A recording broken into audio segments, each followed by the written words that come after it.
semangat, kayak nggak semangat, kita tepuk semangat dulu yuk, bisa? Bisa. Jadi gini ya, kalau ibu bilang tepuk satu, satu, kalau tepuk dua, satu, dua, kalau tepuk tiga, satu, dua, tiga. Tapi kalau tepuk empat, satu, dua, tiga, empat. Kalau tepuk lima, satu, dua, tiga, empat, lima. Paham? Paham. Kita tes ya. Iya.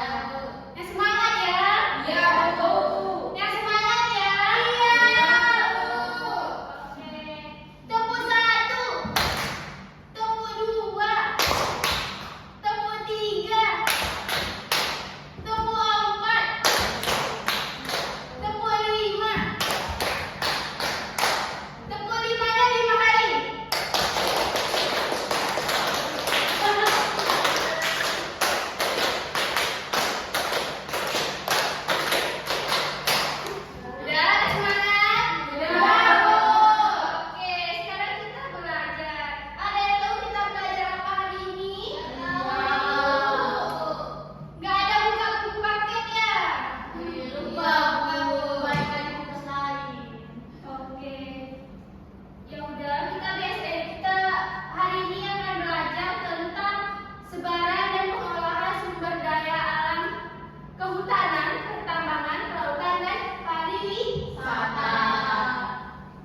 Sedangkan yang kedua ada unrenewable resources, yaitu tidak dapat diperbaharui.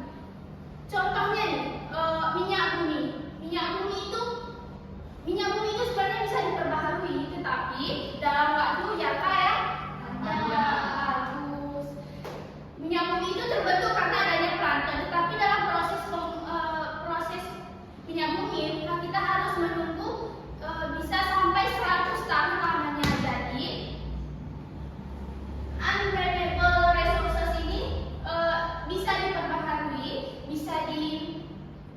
tetapi pemanfaatannya sangat sebentar. Seperti itu, paham? Nah, selanjutnya ada potensi dan sebarang sumber daya alam di Indonesia. Kita tahu bahwa Indonesia adalah negara kepulauan, jadi mempunyai beraneka ragam sekali sumber daya alam.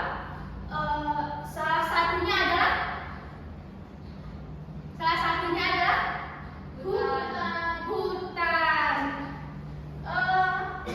Yang ada di benak kalian, yang ada di pikiran kalian, hutan itu apa? Ada yang ingin menjawab, ada yang bisa menjawab. Apa itu hutan? Pasti di benak kita, hutan itu adalah perkumpulan pohon-pohon, perkumpulan binatang-binatang yang di dalamnya, ya kan? Nah, seperti itu. Tapi hutan itu juga terdapat beberapa jenis. Yang pertama ini ada hutan hujan tropis. Hutan hujan tropis tersebar di Sumatera, Kalimantan, dan sebagian Jawa, juga Papua. Hutan hujan tropis ini ditumbuhi oleh pepohonan yang tinggi. Bisa kita lihat di gambar ini. Ditumbuhi pepohonan yang tinggi, bahkan bisa mencapai 40 cm tinggi. Ya, tinggi. Di hutan hujan tropis ini juga terdapat pohon epifit. Ada yang tahu pohon epifit itu apa? Pohon epifit adalah pohon yang tumbuh menempel di pohon yang lain. Apa? Iya, kayak benalu. Tapi lebih kurang seperti itu. Yang kedua ada hutan musim tropis. Hutan musim tropis seperti ini. Bisa lihat di depan dulu, jangan menapi dulu ya. Yang kedua ada hutan musim tropis yang tersebar di Jawa. Di Jawa, hutan musim tropis ini adalah hutan yang mempunyai musim gugur, yaitu daun-daunnya yang berjatuhan. Contoh dari pohon musim tropis ini adalah pohon mahoni sama pohon jati. Bisa terbayang? Bisa. Selanjutnya ada yang ketiga ada hutan sabana yang tersebar di Nusa Tenggara dan Madura. Ada kalau kalian lihat gambar di sini, apa nih? Coba. Sabana. Ya, sabana. Ya, ini adalah padang rumput. Jadi hutan sabana itu adalah padang rumput yang diselilingi oleh pepohonan. Biasanya hutan sabana ini dimanfaatkan oleh masyarakat sekitar untuk membuat lahan pertanian, perkebunan, bahkan ada juga sebagian yang menggunakannya sebagai tempat untuk berlindung. Selanjutnya yang keempat ada hutan bakau. Hutan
fungsi klimatologis yaitu menjaga stabilitas iklim. Jadi dalam hutan itu terdapat banyak sekali pohon, yaitu pohon itu pasti akan menghasilkan oksigen.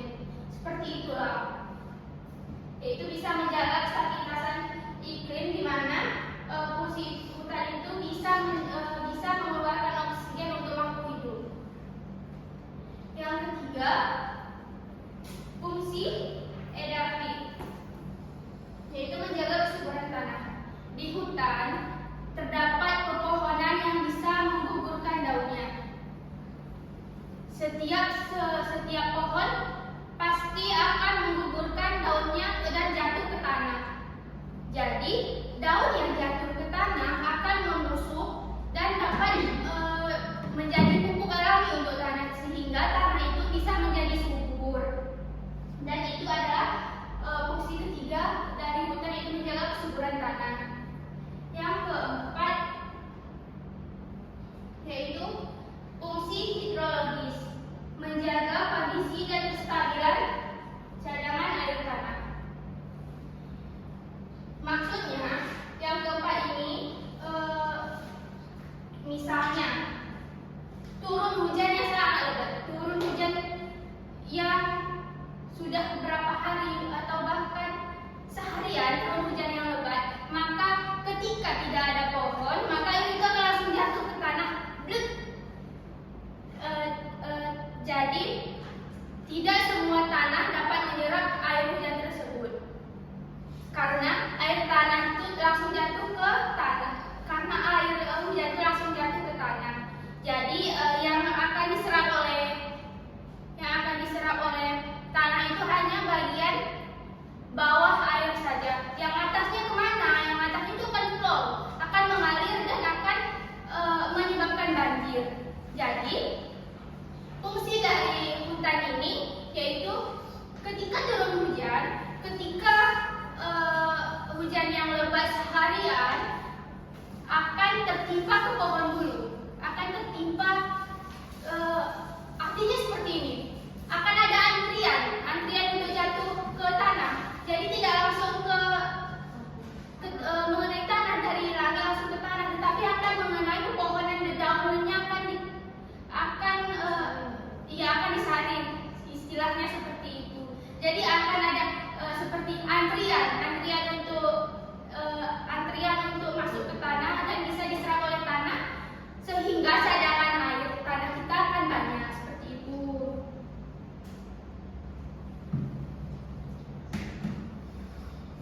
Selanjutnya ada yang kelima, fungsi konservasi, menjaga kelestarian alam. Maksudnya fungsi konservasi ini, Ibu beri gambaran ya untuk kalian. Sebenarnya hutan itu bisa kita gantikan dengan perkebunan sawit. Ada yang tahu kenapa? Tapi kan kalau misalnya kita ganti dari sawit, pasti itu kan mahal banget, karena pohon sawit itu tidak boleh sampai. Iya, itu salah satunya. Sama sawit. Ya, karena hutan kita itu bisa digantikan dengan sawit, karena sawit juga akan dapat menciptakan oksigen untuk makhluk hidup. Tetapi ketika kita menggantikan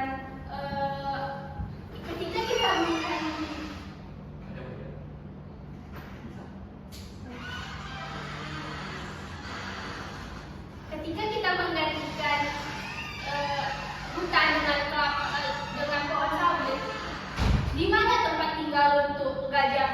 Di mana tempat tinggal untuk orang hutan? Di mana tempat tinggal untuk monyet?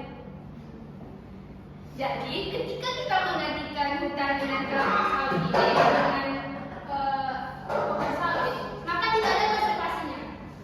Jadi lebih baik kita menggunakan pepohonan seperti hutan pada umumnya saja, tidak usah menggunakan pohon sawit. Paham? Yang selanjutnya ada sumber daya lautan. kita tahu bahwa Indonesia itu terletak di tengah-tengah lautan. Bahkan 2/3 dari Indonesia itu adalah lautan. Jadi pasti sumber daya alam lautan kita sangat melimpah. Yang pertama, sumber daya alam kita yang melimpah ada perikanan. Perikanan di Indonesia sangat terkenal dengan ikan tuna, dengan ikan cakalangnya. Bahkan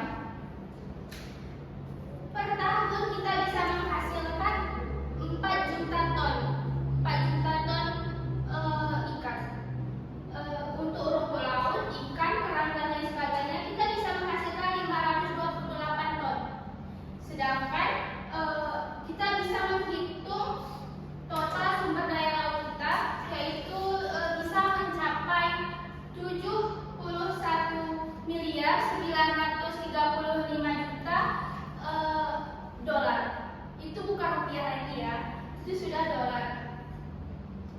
Tapi yang kita manfaatkan masih 4,5% dari sumber daya laut kita. Pada perikanan ini ada kendala juga, ada masalah juga, di mana para masyarakat sekitar seperti nelayan, seperti orang-orang yang menangkap ikan sering menggunakan pukat harimau. Ada yang tahu perangkap untuk menangkap ikan yaitu pukat harimau, ada yang tahu?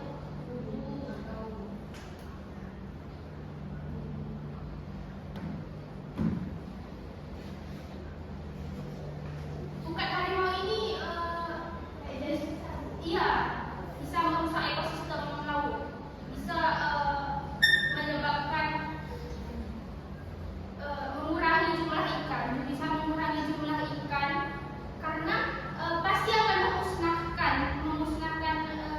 memusnahkan tempat tinggal ikan seperti terumbu karang, karena ikan itu tempat tinggalnya ada di terumbu karang dan ikan-ikan ini mencari makanan di terumbu karang. Jadi dengan pukat harimau itu bisa menghancurkan tempat tinggal mereka dan dapat mengurangi habitat ikan. Yang kedua, sumber daya kelautan kita yaitu ada mangrove. Yaitu mangrove ini selain menjaga ekosistem, tetapi mangrove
udah belajar tentang kehutanan, tentang kelautan.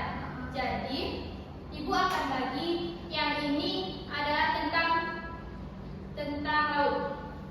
Ini tentang laut, ini tentang hutan. Diskusikan sama dengan kelompok kalian apa yang udah kalian terima, apa yang udah kalian tangkap dari penjelasan Ibu tadi. Mungkin ada juga yang belum kalian pahami, silahkan didiskusikan di kelompok masing-masing. Jangan lupa dicatat. Ibu kasih waktu 10 menit. Oke, Bu. Mulai ya.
Udah siap?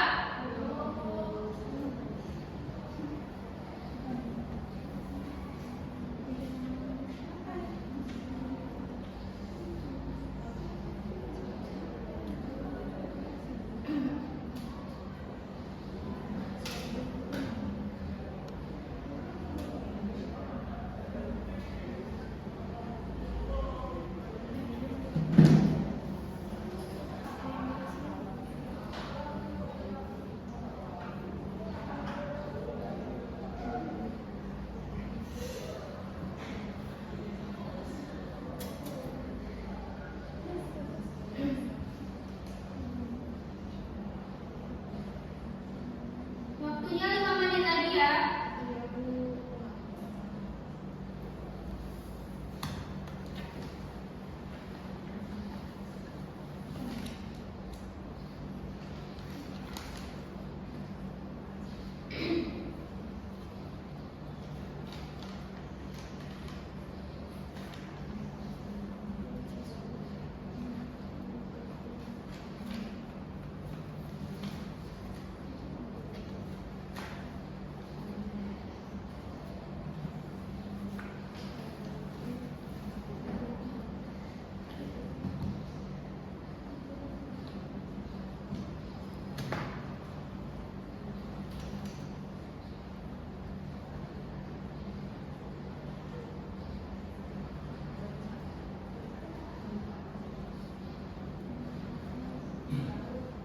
Udah, waktunya habis. Udah siap? Siapa dulu yang mau maju? Siapa yang mau maju? Siapa yang berani maju duluan? Siapa yang berani maju duluan? Silakan.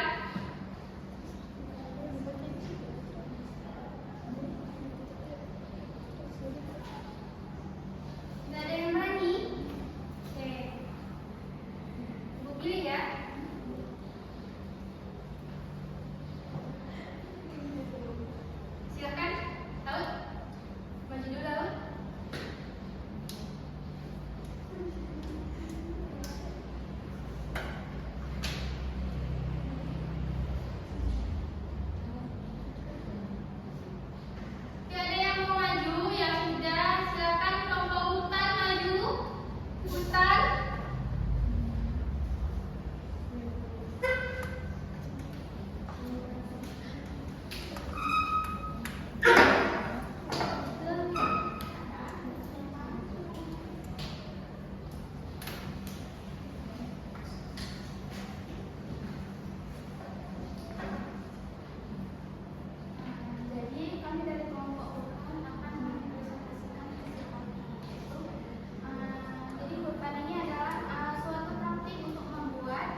Tapi dari kelompok laut itu berdasarkan hasil penelitian kami.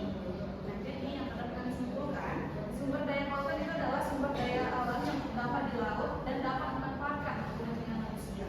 Sumber daya alam laut itu meliputi berbagai sumber daya. Contohnya tadi yang dijelaskan dari ibu kita, itu ada sumber daya alam perikanan, ada terumbu karang, ada padang laut dan sebagainya. Baik, kita beri tepuk